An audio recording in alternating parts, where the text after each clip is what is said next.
Hola a todos, hoy vamos a hacer un contenido un poquito diferente. Por primera vez alguien me pide un consejo acerca de cómo es la vida del cirujano maxilofacial, cómo hice para llegar hasta donde estoy ahorita, cuáles son las recomendaciones que yo le puedo dar. Entonces este video lo voy a postear en YouTube, ya que va a ser un poquito largo, para el futuro colega Cristian Díaz, que me hace un montón de preguntas, pero me parece súper interesante porque son preguntas que yo mismo tenía cuando comencé y que lastimosamente no tuve una persona que me pudiese asesorar o que pudiese conversar o hacerle estas preguntas de manera directa. Quiero aprovechar este medio para que justamente podamos ayudarlo, darle cierta orientación, siempre desde mi experiencia y mi punto de vista, que no necesariamente va a ser la experiencia que otra persona tuvo o que él va a tener. Me voy a basar en las cosas que viví, en lo que yo pensé, en lo que yo quería. No tengo nada extraordinario que demostrar, simplemente soy una persona que gracias a Dios he podido cumplir con las metas que me he ido trazando en la vida y que poco a poco he ido mejorando, y que si bien estaba bastante claro desde un principio lo que yo quería y el por qué, pues algunas cosas salieron de manera diferente, algunas cosas salieron mejor de los que planeé, otras cosas no tanto, pero me han llevado a donde estoy hoy día y pues quiero aprovechar este trayecto y este conocimiento para dar algunas opiniones y pues se podría decir que consejos a Cristian para que lo tenga presente en su vida. Entonces, son un montón de preguntas. Vamos con la primera. ¿Qué lo motivó a elegir la cirugía maxilofacial como su especialidad? Bueno, yo estaba muy claro desde un principio que no quería ser médico. ¿Por qué razón? Yo conocía a muchos médicos, adultos ya, yo era chamito, y la mayoría o eran divorciados o tenían problemas en sus casas o nunca tenían tiempo. Entonces yo dije, no, yo quiero algo diferente, yo quiero algo que me deje un poco más de tiempo, voy a estudiar odontología. Pero luego la embarré y estudié cirugía maxilofacial. La cirugía maxilofacial es la especialidad quirúrgica residencial de la odontología. Es la especialidad, podríamos decirlo, más compleja o que lleva más tiempo de la odontología y básicamente se enfoca en todo lo que es la cirugía del cuello para arriba. Existen muchísimas ramas y muchísimas subespecialidades de la cirugía maxilofacial. Cuando yo estaba en odontología empecé a conocer la cirugía oral, vi ciertos casos. Tuve la oportunidad de conocer a cirujanos maxilofaciales muy buenos, los cuales me inspiraron para yo decir, oye, yo quiero hacer esto. Y por esa razón me decidí por la cirugía maxilofacial. Hay que entender algo, la cirugía maxilofacial se diferencia mucho de otras especialidades porque al ser una especialidad 100% quirúrgica, va a requerir mucho más tiempo, va a requerir mucha habilidad, mucho entrenamiento, va a requerir residencias clínicas, va a requerir tiempo, va a requerir guardias. Entonces es totalmente diferente a las otras especialidades de la odontología, pero eso era lo que a mí me gustaba, lo que me motivaba y por esa razón fue que lo estudié.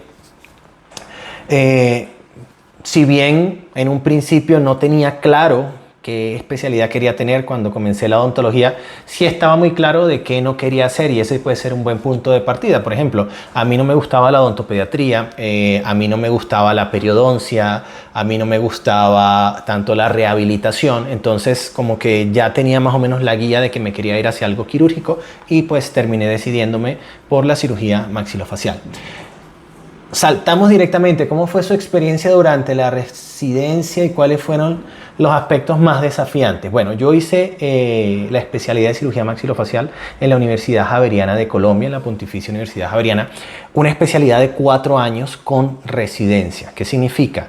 Tú estás rotando en un hospital y tú quedas como residente de ese hospital. Esa residencia puede ser que quedes durmiendo o quedándote en ese hospital algunos días de la semana o que tengas disposición para urgencia o para diferentes tipos de tratamiento. Fue bastante desafiante porque ya yo llevaba 2 años de graduado, ya yo había perdido el hábito de estudiar y volver a retomar el estudio es difícil. Y una especialidad, señores, no es un pregrado. Una especialidad no es tan sencilla o tan digerible como lo puede ser un pregrado, donde los profesores te explican más, donde los profesores están mucho más pendientes de ti. En una especialidad te dan los lineamientos y en gran medida depende de ti. Ellos te evalúan, ellos te preguntan, ellos te ven tu nivel de desarrollo, más no están pendientes de ti. Entonces, en gran medida depende de ti. Otro choque importante fue que nos exigían inglés, muchísimo inglés. Por ejemplo, fisiología nos pedían libros actualizados y en inglés. Si de por sí la fisiología médica está en chino, leerla en inglés es aún más complejo. Entonces eso complicó bastante lo que fue mi experiencia con la residencia. Nosotros vemos todas las materias médicas directamente con medicina. De hecho, mi título de cirujano maxilofacial está avalado por la Facultad de Medicina y de Odontología de la Universidad Javeriana. Y sí, la parte teórica fue durísima. Volver a retomar los estudios, volver a hacer cosas de fisiología, pero mucho más profundo, genética mucho más profundo, embriología mucho más profundo. Fue bastante difícil, pero gracias a Dios se logró, y eso solamente la parte teórica. Luego viene la parte práctica. Tú tienes que desarrollar habilidades manuales. No es solamente que seas una persona súper brillante, que sepas muy bien la teoría. No, tú tienes que compaginar eso con la parte de tu habilidad manual. Tienes que compaginar eso con poder soportar la presión. No es lo mismo poder operar tranquilamente una cirugía cada 2 días a tener que levantarte a las 5 de la mañana, pasar turno por el hospital, esperar al docente que llega a las 6, exponerle todo el turno o exponerle lo que tiene cada uno de los pacientes, luego entrar a operar o asistir, luego quedarte haciendo papeles, luego preparar la cirugía del día anterior o de la semana siguiente. Entonces es un desafío bastante importante. Esta pregunta la podemos ahondar más adelante, pero sí, es duro. La cirugía maxilofacial, de hecho, en mi opinión, es la especialidad más fuerte de la odontología. También, desde mi opinión, la más gratificante, y por eso estoy donde estoy. Y gracias a Dios, toco madera, tengo la fortuna de hacer lo que me gusta todos los días. Desde que terminó la carrera, ¿cuánto tiempo le tomó completar toda la formación hasta poder ejercer como cirujano maxilofacial? Cuando te refieres que terminó la carrera, me imagino a odontólogo. Yo me gradué de odontólogo en el 2009. En una universidad pública en Venezuela, que es la Universidad de los Andes, mi alma mater. Excelente universidad, lo único que al ser pública nos tardamos un poquito más de lo normal.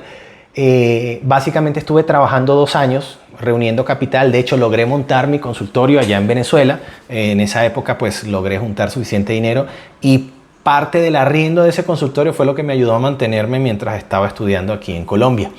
Fueron 2 años, 2 años y medio. Yo arranqué la especialidad de cirugía maxilofacial en enero del 2012 hasta que me gradué. Diciembre de 2015 terminé materias y en agosto de 2016 recibo mi título de cirujano maxilofacial.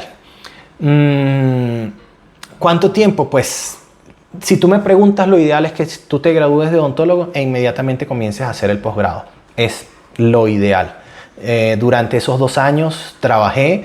Tuve la fortuna también de poder rotar con un cirujano maxilofacial de mi ciudad, que de paso le mando saludos al doctor William Arrieta, que me cobijó y me enseñó más profundamente lo que era la cirugía maxilofacial día a día. Si tú te puedes pegar a un cirujano para ayudarlo, tú como ayudante, sin cobrar nada, viendo lo que hace, aprendiendo poco a poco de él, te va a servir mucho para tú tener una noción antes de entrar a la especialidad. ¿Cree que vale la pena hacer subespecialidad o fellowship?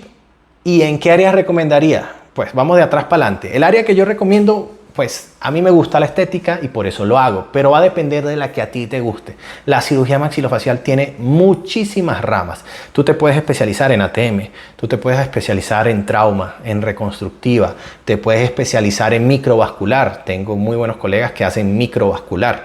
Te puedes especializar en manejo de tumores, cabeza y cuello. Te puedes ir hacia la parte específicamente de cirugía oral, de implantes zigomáticos. O sea, realmente son muchas las áreas que tú puedes subespecializarte. Depende de tu gusto, ¿ok? Ya eso es algo muy personal. Según lo que tú también hayas vivido en tu carrera, según tus profesores, porque hay profesores que a ti te inspiran a hacer ciertas cosas. Entonces eso va a depender. Y sí, definitivamente tú te tienes que subespecializar. Es imposible, por ejemplo, que un maxilo recién egresado te haga una rinoplastia. Un maxilo tiene que seguirse especializando, tiene que seguir estudiando. Incluso después de muchos años, tiene que seguir yendo con profesionales que sean mejor que él o que tengan más experiencia que él para que pueda ganar ese conocimiento y pueda seguir evolucionando. Porque si no, no evolucionamos. ¿Cómo es un día típico de trabajo en su práctica? Bueno, mi práctica puede ser un poco particular, cada quien va a depender de lo que haga. Por ejemplo, yo hago todo en privado, ya yo no tengo ninguna práctica en ningún hospital ni ninguna institución pública, y gracias a Dios la mayoría de mi práctica la hago en mi consultorio propio.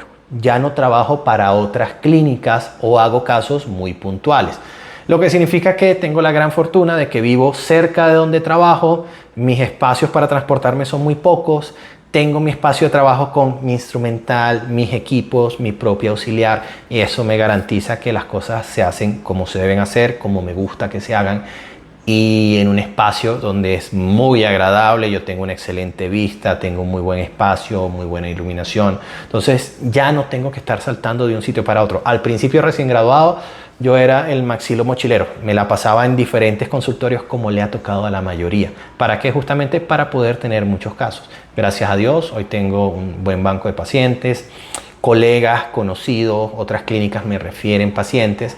Entonces mi práctica diaria consiste básicamente en venir al consultorio, pasar consulta desde valoración, procedimientos. Obviamente están los procedimientos que se realizan en quirófano, esos previamente se planifican acá, se toma fotografía, se hace planificación virtual. Entonces mi día consiste en venir al consultorio, hacer todo eso, y los días de quirófano, pues dependiendo del tipo de procedimiento, desde uno sencillo de 1 a 2 horas hasta ya procedimientos más grandes, cirugías ortognáticas, lifting facial, rinoplastias que se van desde 2, 3, 4 o 6 horas, dependiendo del tipo de procedimiento.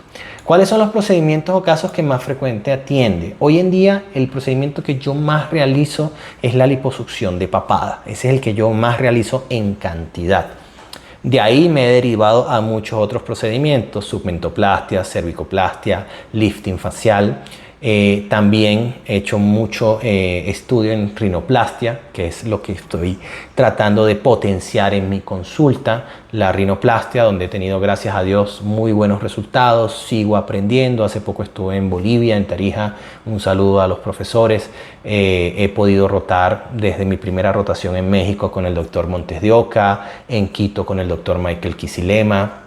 Estuve en Brasil haciendo un fellow de lifting facial con el doctor Raulino, y ahora con el doctor Simons y el doctor Marcelo en Tarija. Entonces sigo preparándome, sigo buscando, pero mi área principal es todo lo que es cirugía estética, obviamente del cuello para arriba, que es mi área de trabajo. Comparado con otras especialidades, ¿cómo describiría el nivel de estrés? Bueno, el nivel de estrés, hablemos directamente de mi experiencia. A nivel de la cirugía estética, tienes que saber que los pacientes pueden ser bastante complejos. Lo más importante es tú darle a entender al paciente lo que se puede lograr y que tenga unas expectativas realistas. Eso a nivel como emocional. Ahora, el cirujano maxilofacial tiene que poder manejar el estrés. Y no solo el maxilo, todo especialista que maneje cirugía tiene que saber manejar el estrés. ¿Por qué? Porque no todos los cuerpos responden iguales. Porque hay la parte biológica y está la parte psicológica. La parte biológica puede ser hasta cierto punto impredecible, y la parte psicológica aún más. Entonces tú tienes que saber lidiar con la presión. Hay un dicho que dice que el nivel de éxito va relacionado con la cantidad de presión que puedes soportar. Entonces el nivel de estrés puede ser muy alto. Yo conozco colegas que no hacen cirugía grande por el nivel de estrés que esto le genera. Ya no hacen cirugía ortognática, ya no hacen procedimientos grandes, porque una complicación, mientras más grande es el procedimiento, más grande puede ser la complicación. Entonces no es fácil. La carga laboral varía mucho. Tengo, insisto, colegas que están solamente en el medio público y están levantándose a las 5 de la mañana para llegar al hospital, y salen a la 1 y se van al otro hospital, y tienen turnos y los pueden llamar en la noche. Entonces es una carga mucho más alta comparada con la mía, que solamente atiendo a nivel privado y que solamente atiendo estética, ya no estoy haciendo trauma. Entonces mi carga horaria o laboral es mucho más baja que una persona que esté exclusivamente en el medio privado. Al principio fue mucho mayor, lo que yo te comentaba. Yo al principio viajaba incluso a otras ciudades en bus fuera de Bogotá, donde tenía que levantarme 3, 4 de la mañana para coger el bus, para poder llegar a la ciudad a las 8, 9 de la mañana, trabajar todo el día, regresarme a las 8, 9 de la noche, llegar a Bogotá 12, 1 de la mañana y al día siguiente empezar mi jornada acá. Entonces también va a depender de la carga de trabajo que tú mismo te impongas. ¿Es posible mantener una buena calidad de vida personal, familiar en esta carrera? Como en todas, incluso en la medicina es posible, pero uno tiene que saber balancear. Mi hermano me regaló un libro que se llama El Equilibrista y trata básicamente de eso, de conseguir un balance en tu vida. No todo es dinero, no todos son pacientes, no todo es ser conocido, famoso. Uno tiene que conseguir un nivel, esto es el nivel, pues es el nivel que tú te quieras imponer o el éxito que tú quieras lograr basado en lo que quieres sacrificar. Varía mucho, vuelve y juega. Mi vida familiar y personal ahora es mucho más holgada, tengo mucho más tiempo de hacer otras cosas, como ir al gimnasio, cosa que nunca hago, pero bueno, se intenta. Pero va a depender mucho de lo que tú quieras lograr y del nivel que tú quieras llegar. Pero ciertamente exige sacrificio, no es fácil. Uno de residente no va en diciembre a su casa, uno de residente no recibe el año nuevo en su casa, uno de residente pasa mucho trabajo. Si estás en un hospital y te toca un turno, tienes que estar ahí. Así que no es muy diferente ser un residente maxilofacial a ser un residente de cualquier especialidad médica. Eso sí, tenlo muy claro. De hecho, puede ser incluso hasta más pesado dependiendo de la especialidad. Pero una vez te gradúas va a depender de ti, de qué tanto quieres tú sopesar la parte familiar con la laboral. ¿Cómo está el mercado laboral actual con los cirujanos maxilofaciales recién egresados? Depende del país. Tenemos la fortuna que tenemos una residente de Panamá. Todo va a depender. Después hacemos un video con ella. Todo va a depender de dónde estés. Todo va a depender de la cantidad tanto de población o de posibles pacientes como de especialistas en la zona.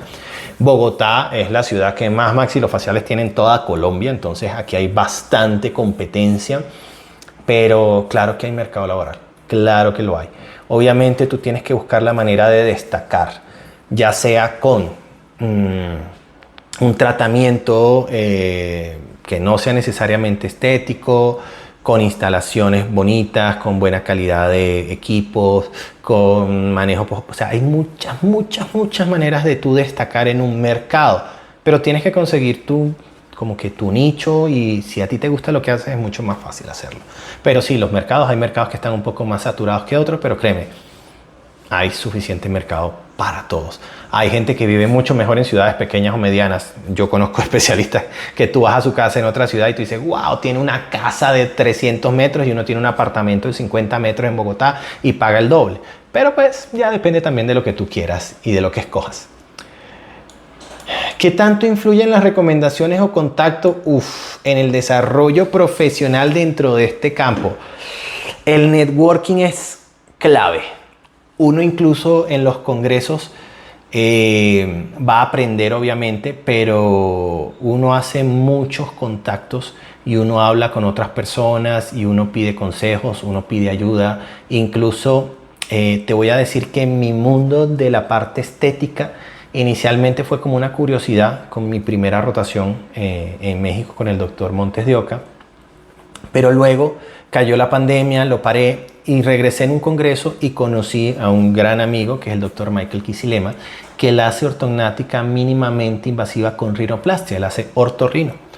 Entonces vi su presentación, me gustó, hablé con él, resulta que nos conocíamos de antes y formamos una buena amistad. Me dijo, vente Paquito, estás conmigo, ves las cirugías, y eso fue lo que a mí me abrió todo lo que es el mundo de la estética a lo que estoy haciendo hoy en día. Eso me abrió más contactos. Gracias a él he conocido a otro grupo de especialistas muy buenos en diferentes partes, en Brasil, en México, en muchos lados. Entonces sí, definitivamente el networking es clave, ¿ok? Tienes que rodearte de personas que compartan o que te ayuden a crecer, y conocer personas te puede traer o te puede abrir muchas puertas. Eso es la verdad. ¿Qué posibilidad existe de ejercer en el extranjero? ¿Hay requisitos? Sí. El área de la salud, yo pienso que es de las áreas que más restricciones tiene cuando quieres ejercer en otro país. Por ejemplo, yo soy de pregrado de odontología de Venezuela. Para yo poder ejercer en Colombia, tuve que convalidar mi pregrado de odontología y como me gradué aquí en Colombia, en la Universidad Javeriana, ya puedo ejercer en Colombia como maxilofacial. Pero primero tuve que convalidar como odontólogo. En Venezuela ya tengo el proceso realizado por el Colegio de Odontólogo y de Cirugía Maxilofacial. Pero si yo quisiera ejercer, por ejemplo, en Brasil, son ciertos requisitos, una prueba y unas recomendaciones. En Chile sé que es más complejo, en Argentina igual, entonces cada país tiene sus políticas. Hay que entender que hay ciertas cosas que son ligeramente complejas o prohibitivas. Por ejemplo, yo inicialmente presenté en Brasil. Resulta que Brasil tiene un pénsul de estudio diferente al de la mayoría de países latinoamericanos. Te pongo el ejemplo, cirugía maxilofacial son 3 años y la maestría de cirugía maxilofacial son 2. Hay colegas que han estudiado en Brasil, no me refiero a lato sensu, o sea, no me refiero a ir y venir, sino que quedan como residentes en un hospital y cuando regresan a Colombia o a otro país no se lo reconocen. Eso puede pasar y te tienes que informar muy bien. Hay unas universidades que sí y otras que no. Por ejemplo, hay un posgrado de cirugía maxilofacial que está avalado por un hospital en Venezuela que no tiene aval de una universidad y que si tú quieres convalidar cirugía maxilofacial no te la van a convalidar porque no tiene el aval de una universidad como tal. Entonces tienes que informarte muy bien dónde quieres estudiar y a dónde tienes que ir. Lo ideal es que hagas el posgrado donde te vayas a quedar, pero pues eso depende de muchos factores. Este es bastante personal. Si pudiera volver a empezar, ¿escogería esta especialidad otra vez? La especialidad, sin duda alguna. Lo mío es la cirugía. Me encanta la cirugía. Es lo que quiero seguir haciendo el resto de mi vida.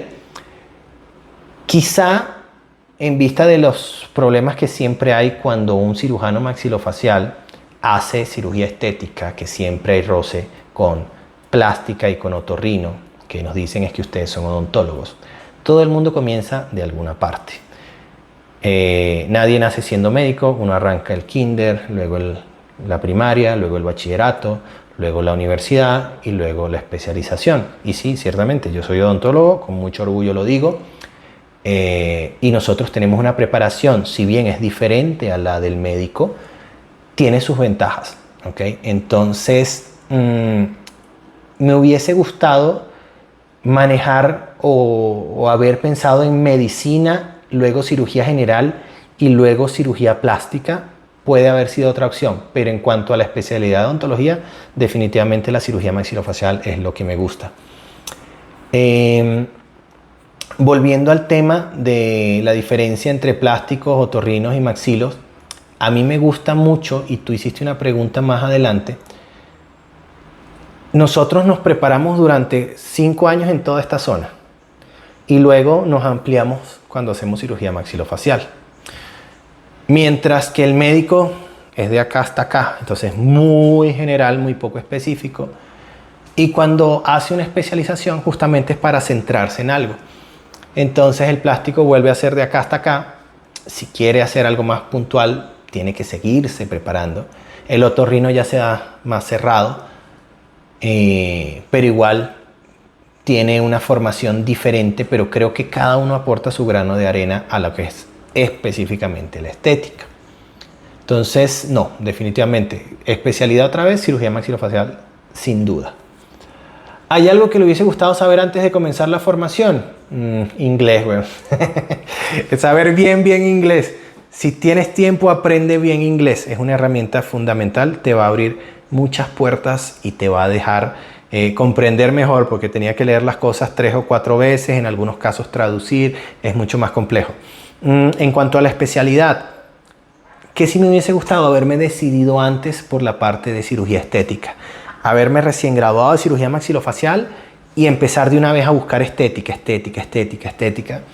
que es lo que a mí me gusta.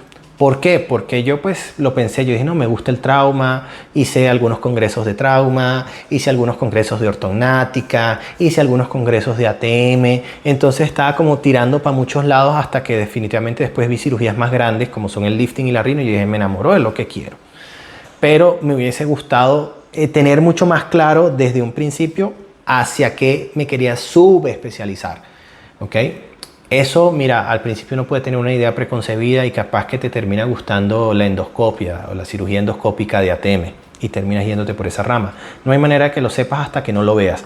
En tu especialización, procura experimentar todos los tipos de cirugía con diferentes especialistas para ver qué es lo que realmente a ti como persona te gusta y te llena. Porque si tú haces algo que te gusta, créeme, primero lo vas a hacer mejor, lo vas a disfrutar haciendo y vas a destacar porque vas a ser bueno en eso. Hay otras preguntas que me haces en líneas generales.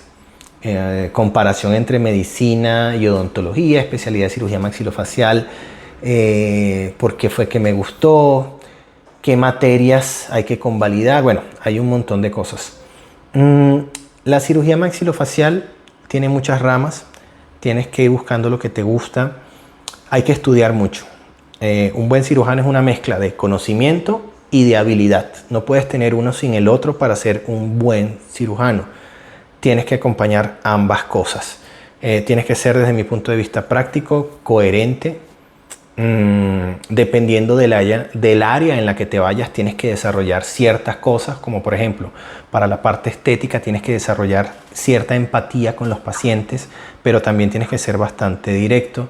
Tienes que desarrollar una imagen o tener claro los estándares de belleza, siempre y cuando se vayan en conjunto con la función. Eso es algo que uno también va desarrollando. Uno al principio no se da cuenta de ciertos detalles, entonces tienes que irlo desarrollando.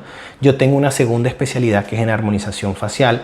Es una especialidad que no es tan quirúrgica, pero me ayudó justamente a desarrollar ese ojo clínico para la estética, ver pequeños detalles que uno como maxilofacial a veces deja pasar y que realmente hacen la diferencia entre un rostro muy estético, muy estilizado y otro que no tanto. Todo es aprendizaje, todo es sacrificio, nada es fácil para llegar a donde estoy. No voy a decir que sufrí, que tuve que vender periódicos, no, pero sí creé ciertas estrategias para ayudarme a pagar el posgrado, sí creé ciertas estrategias para poder ahorrar y hacer los cursos. Los cursos no son nada baratos, tienes que saberlo, y pues dependiendo del que tú hagas o con quién lo hagas, tienes que invertir. La mejor inversión definitivamente es en tu instrumental, en tus equipos y en ti, principalmente en ti. Lo demás lo puedes incluso alquilar, pero tú tienes que invertir en ti. Lo que a ti te gusta, sigue investigando, sigue estudiando, haz cursos y prepárate con los mejores. ¿Para qué? Para que tú algún día logres serlo. No puedes trabajar con malos equipos. Tienes que ir siempre de la mano con la tecnología. Ojo que la tecnología tampoco lo es todo. No es que te tienes que comprar el último láser o comprarte el último equipo de cierta cosa que hace una cosita minúscula. No, cómprate lo más costo eficiente. ¿Para qué? Para que tengas una buena práctica y tengas un instrumental o unos equipos que realmente te sirvan para lo que tú haces. Y el instrumental, pues también, instrumental de calidad, son tus herramientas de trabajo. Tienes que invertirle para que realmente sea un trabajo de calidad. Tú no puedes ser un artesano espectacular, pero trabajar con herramientas malas, porque tampoco vas a tener buen resultado. Bueno, lo de la ganancia de la especialidad varía muchísimo. Yo tengo colegas que se pueden estar ganando $2,000 mensuales, como tengo colegas que se deben estar ganando 20, 30, 40, $50,000 mensuales. Personas con mucha trayectoria, personas con muchos pacientes, personas que ya llevan bastante tiempo o que simplemente dieron en el clavo en cuestiones de tratamiento y publicidad. Entonces, varía muchísimo, muchísimo, muchísimo. Bueno, aquí tú me dices algo que tienes que tener muy presente. En tu vida quisieras dedicarte a tu cirugía, pero tener un horario laboral y tranquilo y que sea bien pagado y poder hacer viajes. No es nada fácil poder compaginar eso. Obviamente, a nivel privado vas a tener una mayor ganancia con respecto a nivel público, pero no es fácil tener un banco de pacientes, no es fácil desarrollar una comunidad, no es fácil desarrollar una credibilidad. Un profesor, excelente profesor, el doctor el doctor Omar Alejandro Vega, que Dios lo tenga en su gloria, decía, es muy fácil pasar del anonimato al desprestigio. Tú no puedes volverte loco, operar hacia lo loco. Tú tienes que generar una credibilidad, tú tienes que generar... a ver, ¿cómo lo digo? Que tus colegas y que tus pacientes te vean como una referencia en lo que haces y sobre todo que te vean como una persona auténtica, como un especialista coherente, como un especialista con credibilidad, para que eso te ayude a ir creciendo poco a poco. No pretendas que el primer año que te graduaste vas a poder hacer todo eso, porque es falso, es mentira, a menos que tú seas rico de cuna o tengas alguien que te apoye económicamente. Las carreras de la salud tienes que entender que son muy difíciles porque uno realmente empieza a devengar un ingreso importante después de que uno estudió 5 años de pregrado, 4 años de posgrado y aún así recién graduado, con suerte yo facturaba $1000, sinceramente. Entonces, poco a poco uno va creciendo, eso no se logra de la noche a la mañana. Esto no es algo para hacer dinero rápido ni para tener una calidad de vida rápida. ¿Lo vas a lograr en su momento? Sí, si tú vas creciendo, vas teniendo una buena credibilidad y logras realmente ser bueno en al menos una cosa. Yo te digo, especialízate en una cosa y sé el mejor en esa cosa, que te va a ir bien, independientemente de la que sea. Entonces creo que eso sería todo. Posiblemente hayan quedado algunas cosas ahí pendientes, pero espero que este video te ayude a ti y a los que quieran verlo. Básicamente es parte de mi experiencia de pasar de bachiller hasta cirujano maxilofacial. Si tienen algunas preguntas, déjenla abajo en los comentarios o escríbanme por redes, que con mucho gusto, cuando tenga el tiempo, les estaré respondiendo. Cuídense mucho y nos vemos pronto. ¡Ah, su madre! ¡Me cansé! Ya, basta.